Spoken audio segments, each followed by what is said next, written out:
विद्यार्थी मित्रांनो, वाणिज्य संघटन आणि व्यवस्थापन या विषयातील प्रकरण क्रमांक 2 व्यवस्थापनाची कार्ये, त्यामधील समन्वय या कार्याची आपण माहिती पाहत आहोत.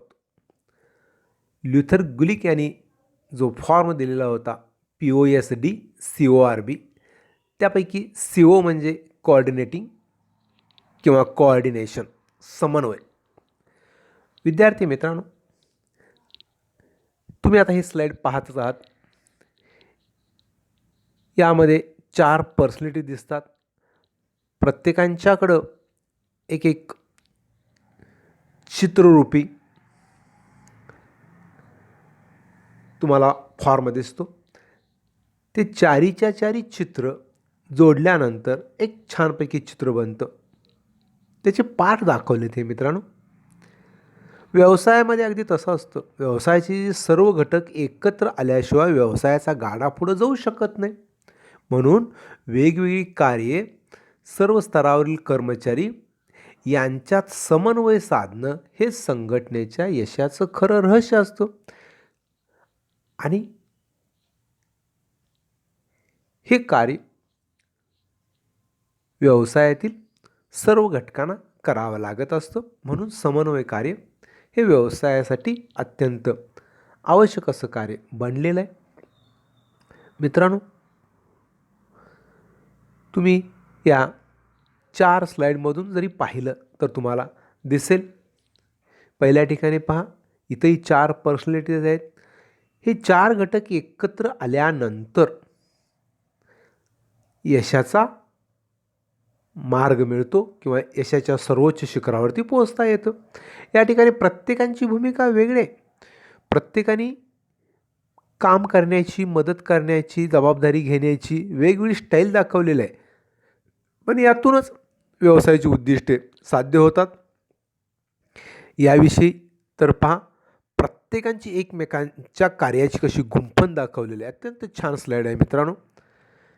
प्रत्येकांची कार्ये एकमेकांमध्ये गुंफलेली आहेत आणि याच्यावरती सर्वेसर्वा या नात्यानं व्यवसायाचा प्रमुख किंवा CEO, चीफ एक्झिक्युटिव्ह ऑफिसर लक्ष ठेवत असतात. मित्रांनो, याही ठिकाणी तुम्हाला दिसेल एक गोल दिलेला आहे पहा, टार्गेट आहे. आणि ह्या गोल किंवा टार्गेटला सर्व व्यक्ती एकत्रपणे विचार विनिमय करत आहेत. हे तर चित्र छान दाखवतं मित्रांनो. वाटताना आपल्याला हे 2 व्यक्ती एकमेकाला हस्तांदोलन करत आहेत असं दिसतं. पण मित्रांनो, हा मधून भाग आहे, त्याला मी नदी म्हणेन.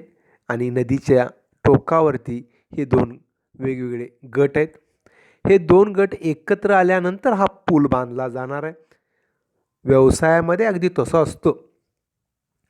विभिन्न घटकातील व्यक्ती जेव्हा एकत्र येतात, समन्वय साधतात, तेव्हाच ते कार्य पूर्णत्वास जातं. मी अपेक्षा करतो समन्वय संकल्पना थोडीशी तुम्हाला समजली असेल. समन्वय म्हणजे संघटनेतील सर्व कार्यांचे एकत्रीकरण. संघटनेमध्ये अनेक प्रकारची कामं असतात. ती एकत्रितपणे केली तर यश मिळतं. संघटना सुरळीतपणे चालण्यासाठी समन्वय अतिशय आवश्यक आहे. समन्वयामुळे इच्छित उद्दिष्ट साध्य करण्यासाठी संघटनेच्या सर्वच कार्यांच्यामध्ये सुसंवाद निर्माण करणं गरजेचं असतं. संघटनेत अनेक लोक एकत्रितपणे समान उद्दिष्टासाठी काम करत असतात. प्रत्येकाचं उद्दिष्ट मित्रांनो एकच, व्यवसायाची प्रगती, व्यवसायाची उन्नती. ही उद्दिष्टे साध्य करायचं असेल तर सर्वांनी एकत्रित प्रयत्न केला पाहिजे. मित्रांनो, आपल्याकडे एक छोटंसं उदाहरण आहे, ऐतिहासिक उदाहरण आहे. जेव्हा राजा इंद्र कोपलेला होता, तेव्हा प्रचंड पाऊस आणि महापूर आलेला होता. अशावेळी सर्व गोकुळवासियांनी गोवर्धन पर्वत उचललेला होता आणि तो इंद्राचा राग किंवा ते प्रलय रोखलेलं होतं. त्यात श्रीकृष्णाची भूमिका जर पाहिली तर फक्त त्यांनी आपल्या करंगळीनं तो डोंगर उचलायचा प्रयत्न केला होता, बाकीच्यांनी त्यांच्या त्यांच्या परीनं प्रयत्न केलेला होता. या ठिकाणी प्रत्येकाचा वाटा हा असाच असतो. सांगायचं तात्पर्य यातून एवढंच आहे, सर्वांनी जर ठरवलं तर एखादं अशक्य कामसुद्धा शक्य आणि ते सहजपणे होऊ शकतं. त्यानंतर मित्रांनो, आपण संघटनेच्या समन्वयाच्या बाबतीत काही व्याख्या पाहणार आहोत. अर्थात पहिली व्याख्या ही मॅकफरलँड यांची व्याख्या, छान व्याख्या केलेली आहे. काय म्हणतात ते, समन्वय ही एक अशी प्रक्रिया आहे, समन्वय ही एक अशी प्रक्रिया आहे ज्यात एखादे समान ध्येय साध्य करण्यासाठी अधिकारी त्यांच्या सहकाऱ्यांच्या सांघिक प्रयत्नामध्ये सुसूत्रता आणून कार्यामध्ये एकसंधता निर्माण करतात. व्यवसायात अनेक प्रकारची कामे असतात.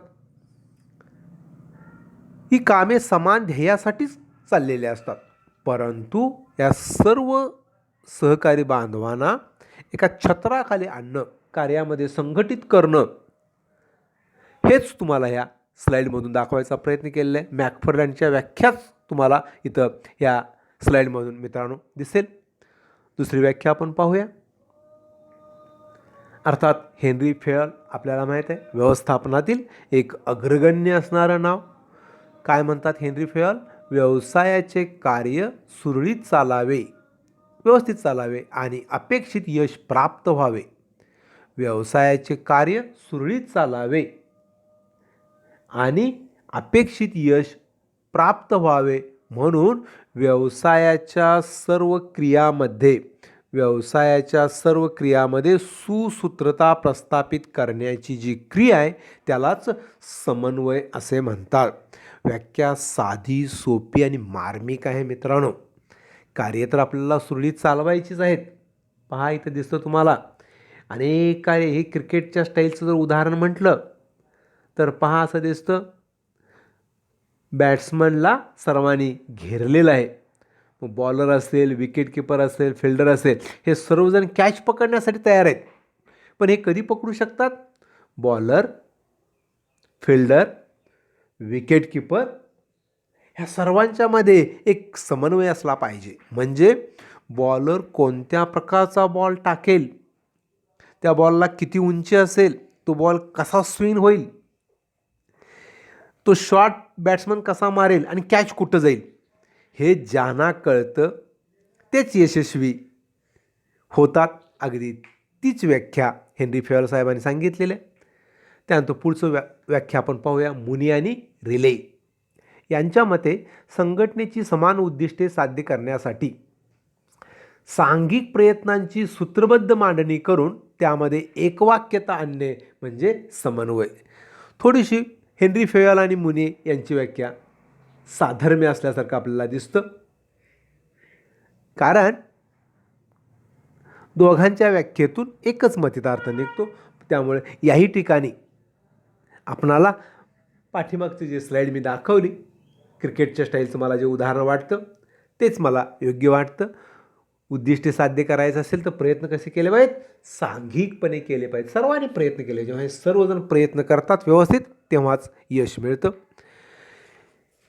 यातून जरा साध्या सोप्या भाषेत जर बोलायचं म्हणलं तर मी असं म्हणेन, coordination means integrating activities to ensure resources of an organisation are used most efficiently to succeed in achieving the set goals.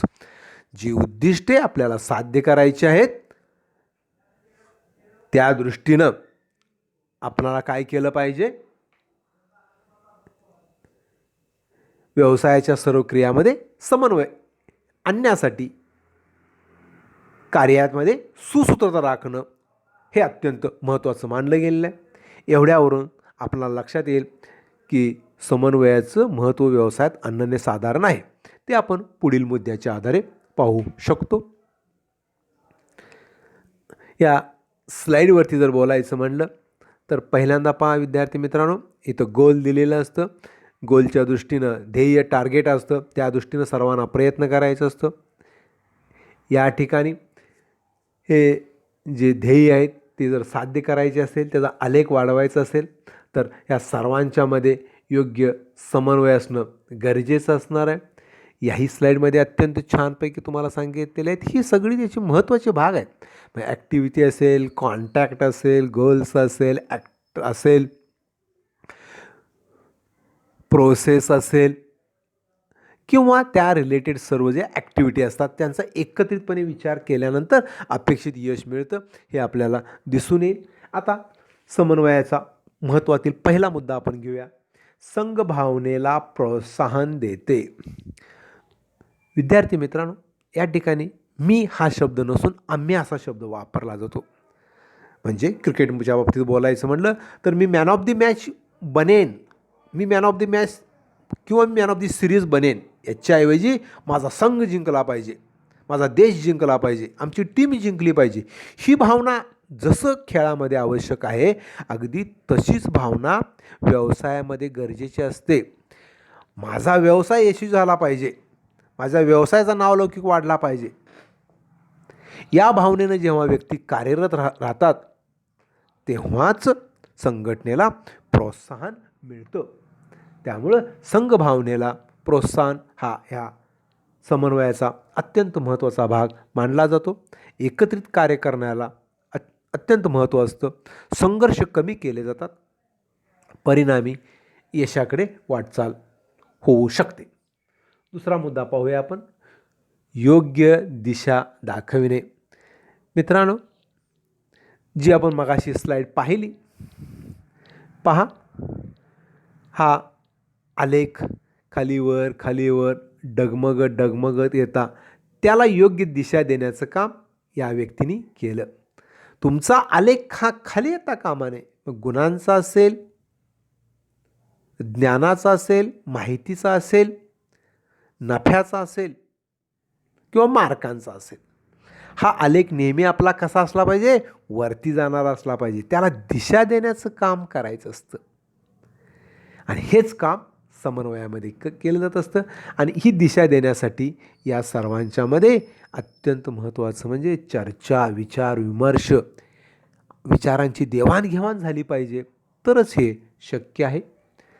तिसऱ्या मुद्द्याकडे येऊया मित्रांनो, प्रेरणा निर्माण करण्यास मदत. हे पहा, प्रेरणा ही एक गोष्ट अशी आहे की ज्यामधून कर्मचाऱ्यांचा कामाचा उत्साह द्विगुणित होत असतो, व्यक्तींच्या कामाची गती वाढते आणि नेमून दिलेले काम करण्यासाठी ते पुढाकार घेतात. प्रभावी समन्वयामुळे कार्यक्षमतेत वाढ होते आणि संघटनेची भरभराटी होण्यास मदत होते. एक समृद्ध संस्था कर्मचाऱ्यांना नोकरीची सुरक्षितता, चांगले उत्पन्न, पदोन्नती या गोष्टींची खात्री देते. मित्रांनो, प्रेरणा ही आर्थिक आणि आर्थिकेतर स्वरूपाची असू शकते. पैशाच्या स्वरूपात म्हणजे बोनस देणे, पगार वाढविणे, ही पैशाच्या स्वरूपात दिलेली प्रेरणा आहे. आणि बिगर आर्थिक यामध्ये कर्मचाऱ्यांना निवासाची व्यवस्था करणे, त्यांना प्रमोशन देणे, त्यांचं बढती असेल, बदली असेल किंवा त्यांना इतर मिळणाऱ्या सोयी सवलती असतील, प्रवास खर्च, प्रवासामध्ये सवलत, वार्षिक स्नेहसंमेलन किंवा सामूहिक पर्यटन, अशा गोष्टींच्यामुळं कर्मचाऱ्यांचा कामाचा उत्साह वाढतो. त्यांना नोकरीची हमी दिली, गॅरंटी दिली, परमनंट केलं तर ते अधिक वेगाने काम करू शकतात. चौथा मुद्दा आपल्याला काय दिसतो पहा मित्रांनो, साधनांचा पर्याप्त वापर. पर्याप्त म्हणजे जास्तीत जास्त. मगाशी जे तुम्हाला स्टार्टिंगला जे 4 पर्सनॅलिटी दाखवल्या होत्या ना, ते 4 पार्ट जोडल्यानंतर हा घटक कसा बनलेला आहे पहा व्यवसायामध्ये. तसंच अनेक कामे असतात, ती कामे करण्यासाठी जी साधने उपलब्ध आहेत ती मर्यादित आहेत आणि विशेष म्हणजे पर्यायी उपयोगाचे असतात. या साधनांचा जास्तीत जास्त वापर करणे, पद्धतशीरपणे वापर करणे, वेस्टेज होऊ न देणे, अपव्यय होऊ न देणे, हेच काय असणार आहे, साधनांच्या पर्याप्त वापराचं रहस्य आहे. आणि ही साधनांचा पर्याप्त वापर केव्हा शक्य आहे, सर्वच विभागांच्यामध्ये योग्य प्रकारचा समन्वय असेल तर. समन्वय नसेल तर मात्र साधनांचा अपव्यय होण्याची जास्त शक्यता आहे. म्हणून समन्वय काय करत असतं, या सर्व घटकांना एकत्र बांधून ठेवतं. खर्च कमी होतात, अर्थातच नफा वाढण्यास अधिक मदत होत असते. नंतर काय म्हटलंय बा, संघटनात्मक उद्दिष्ट प्राप्ती. विद्यार्थी मित्रांनो, ही स्लाईड तुम्हाला वारंवार दिसेल. हे समोर ठेवलेलं गोल आहे. या 4 स्लाईड एकत्र झाल्या, हे गोल बनलं. प्रत्येकांच्याकडे एक पाठ दिलेला आहे. आता हे त्यांनी वाढवायचं आहे, म्हणजे यशाकडं व्यवसायाला न्यायचं आहे. त्यासाठी काय करावं लागतं, आपली उद्दिष्टे हे स्पेसिफिक असली पाहिजेत मित्रांनो. ती महत्त्वाचं म्हणजे मेजरेबल असली पाहिजे, त्याचं मूल्यमापन करता आलं पाहिजे, साध्य करता असली पाहिजे, अटेनेबल असली पाहिजे, व्यवसायाची निगडीत रिलेवंट असली पाहिजे आणि सर्वात महत्त्वाचं म्हणजे टाईम बेस्ड. या सर्व गोष्टींना आपण निर्धारित वेळ दिली पाहिजे. मित्रांनो, परवाच आपल्या पंतप्रधानांनी स्वातंत्र्यदिनी केलेलं भाषण तुम्हाला आठवतं का? पहा, 1000 दिवसामध्ये अंदमान निकोबार ही बेटं फायबर ऑप्टिकनी जोडण्याचं स्वप्न ठेवलं होतं आणि 1000 दिवसामध्येच त्यांनी ती पूर्ण केली. आता तसंच लक्षद्वीप हे जे बेट आहे, हे सुद्धा 1000 दिवसामध्ये हायेस्ट चांगल्या नेटवर्कनी जोडण्यासाठी समुद्राच्या खालून फायबर नेटवर्क केबल नेणं आणि तिथं ही सुविधा पुरवणं, 2022पर्यंत प्रत्येकाला घरं देणं, हे टाईम बाइंडिंग असतं. व्यवसायामध्ये तसं असलं पाहिजे. कामं करणं वेगळं आणि निर्धारित वेळेत करणं हे वेगळं. म्हणून संघटनात्मक उद्दिष्ट प्राप्तीसाठी सर्वांच्याकडं आपण टाईम बेस्ड प्लॅनिंग केलं पाहिजे. हे यातून आपल्याला सांगितलेलं आहे. संघटनेमध्ये हे अत्यंत महत्त्वाचं बाब मानली जाते. त्यामुळं काय होत असतं माहीत आहे, साधनांचा अपव्यय टाळला जातो, कर्मचाऱ्यांचा निष्क्रिय वेळ जाणार नाही याची दक्षता घेतली जाते, दिलेले काम वेळेत पूर्ण करण्यासाठी सर्वांना प्रोत्साहित केलं जातं, कोणत्याही प्रकारचा वादविवाद होत नाही, झाला तर तो कमी करण्याचा प्रयत्न केला जातो. परिणामी संघटनेची सर्व कार्ये सुरळीत पार पडण्याची हमी मिळते आणि यातूनच काय होतं, आपली उद्दिष्टे प्राप्त करून आपण यशाकडे वाटचाल करू शकतो. मित्रांनो, नातेसंबंध सुधारते, हा 6वा महत्त्वाचा पॉईंट आहे. तुम्हाला या स्लाईडमध्ये दिसेल पहा, हे सर्व व्यवसायातील जे अधिकारी मंडळी आहेत ते काय करत आहेत. मग तुम्ही फ्रेंडशिप डे म्हणा किंवा अन्य कोणत्याही प्रकारचे एकमेकांना शुभेच्छा देत आहेत, हस्तांदोलन करत आहेत. का? तर यश मिळालेलं आहे आणि यशाकडून ते ध्येयप्राप्तीकडं कसं जात आहेत. व्यवस्थापनामध्ये अनेक पातळ्या असतात, त्याला उच्च स्तर, मध्यम स्तर, कनिष्ठ स्तर व्यवस्थापन आपण म्हणतो. ह्या सर्वांच्यामध्ये सलोख्याचे संबंध असले पाहिजेत. यशस्वी होण्यासाठी जिद्दीची, चढाओढीची गरज आहे, आवश्यकता आहेच. परंतु मित्रांनो, काय होत असतं, जर व्यवसायातील नातेसंबंध जर सुधारायचे असेल तर मात्र आपणाला सर्वच घटकांच्यामध्ये एक अत्यंत आल्हाददायक हेल्दी वातावरण ठेवणं गरजेचं असतं. कारण व्यवसायामध्ये सर्व विभाग एकमेकावरती अवलंबून असतात. उदाहरणार्थ विक्री विभाग, उत्पादन विभाग, खरेदी विभाग, जाहिरात विभाग. चांगली विक्री करायची असेल तर चांगलं उत्पादन झालं पाहिजे, पण चांगलं उत्पादन होण्यासाठी चांगली खरेदी गरजेची असते ना. त्यासाठी चांगल्या विपणनाची आवश्यकता असते, मार्केटिंगची गरज असते.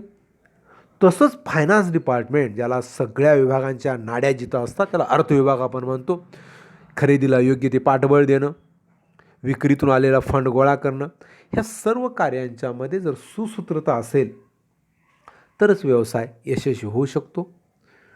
उच्चतर कार्यक्षमता, संसाधनांचा सर्वोत्कृष्ट वापर आणि इतर साधनांचे एकत्रीकरण केल्यामुळे संघटनेला भरपूर नफा होण्यास मदत होते. Efficiency is highly essential for every business organization. Efficient business can only maintain his reputation and goodwill in the market. असं म्हटलं जातं, ज्या व्यवसायाकडे चांगली कार्यक्षमता आहे तेच व्यवसाय यशस्वीरित्या स्पर्धेमध्ये टिकू शकतात आणि बदलत्या परिस्थितीचा फायदा घेऊ शकतात. तसेच खर्च कमी करून नफा वाढवू शकतात. या सर्व गोष्टींचा समावेश हा कार्यक्षमतेशी येतो मित्रांनो. कारण संसाधनांचा सर्वोत्कृष्ट वापर करताना सर्व विभागांच्या मध्ये चांगल्या प्रकारचा समन्वय असणे गरजेचे आहे. एक गोष्ट निश्चित, जर समन्वय चांगला असेल तर कार्यक्षमता आपोआप वाढते आणि या सर्वांचा एकत्रित परिणाम म्हणजे 8वा मुद्दा आपल्याला सांगितलेला आहे, प्रतिष्ठा नावलौकिक वाढविणे किंवा नावलौकिक वाढवतो. प्रत्येक व्यवसायाच्या यशाचं रहस्य काय आहे जर म्हणाल तर संघटनेमध्ये कर्मचाऱ्यांच्यामध्ये दृढ संबंध की जे व्यवसायाला यशाच्या शिखरावरती पोचवू शकतात. आणि व्यवसायाचं यशाचं शिखर म्हणजे काय? नफा नव्हे, नावलौकिक. म्हणून बाजारपेठेत नावलौकिक निर्माण करण्यासाठी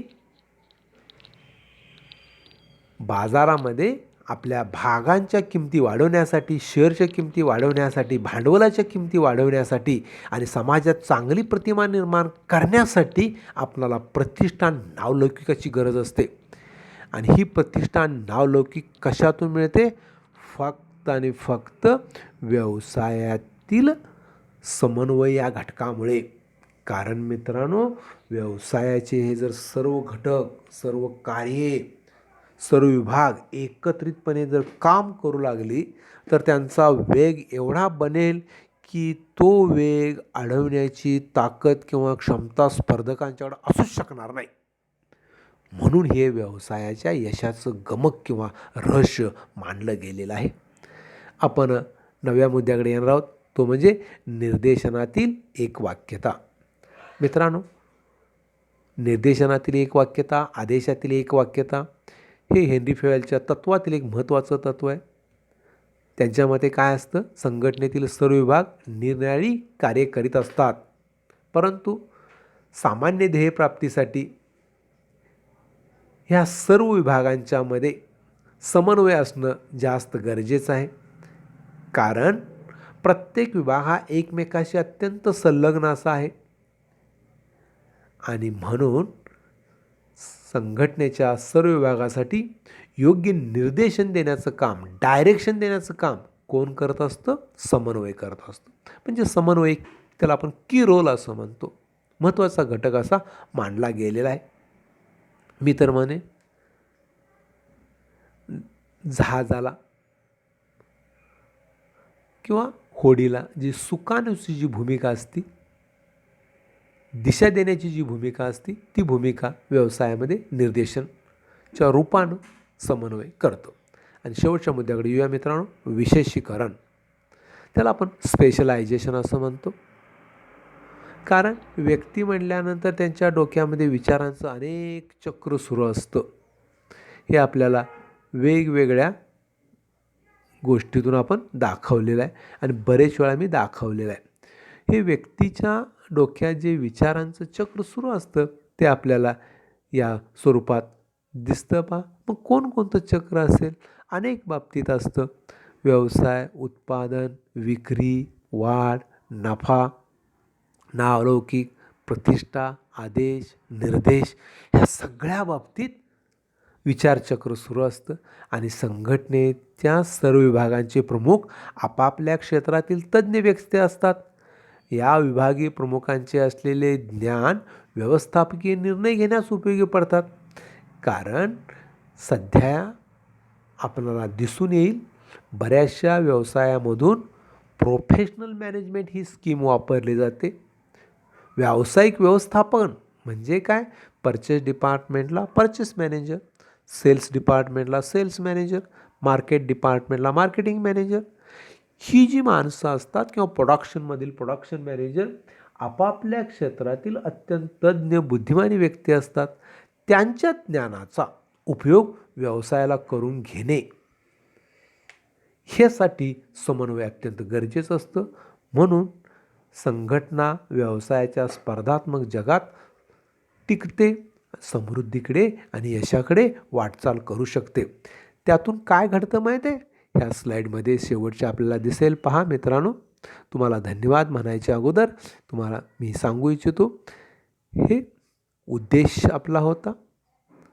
या उद्देशामधून आपण यशस्वी झालेलं, हा कप आपण घेतलेला आहे. त्यासाठी आपणाला एवढ्या व्यक्तींची गरज असणार आहे. आपल्या सायकलला 2च चाकं आहेत. परंतु हा जो समन्वयाचा जो आपण बारमध्ये जोडलेला आहे, याच्या आधारे आपण ह्यामध्ये अनेक व्यक्तींना सामावून करून घेऊ शकतो आणि निर्धारित उद्दिष्टे साध्य करू शकतो. मला वाटते मला काय म्हणायचं ते तुमच्या व्यवस्थित लक्षात आलं असेल. समन्वय मुद्दाही कळाला असेल. एवढं मी बोलून थांबतो. धन्यवाद.